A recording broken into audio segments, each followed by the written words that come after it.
Gunfights, saloons, and a poached salmon in a black butter sauce.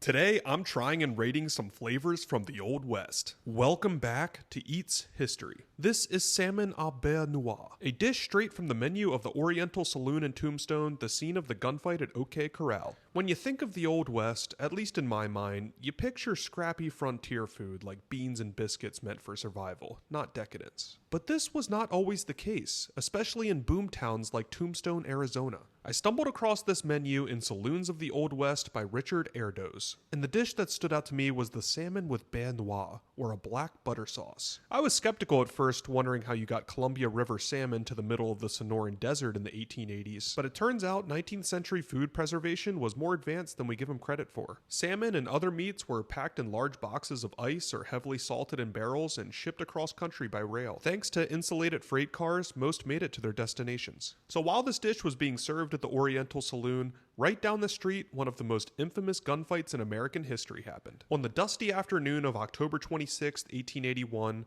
tensions between lawmen Wyatt Virgil and Morgan Earp and the Clanton McClory gang had been boiling over for months. What followed was a 30-second gunfight that left 3 men dead, and has since cemented itself in Old Western lore. But going back to the dish, this black butter sauce is amazing. The brown butter paired with a vinegar reduction is just so decadent. You gotta try it yourself. 8.6 out of 10, and follow for more historical cooking.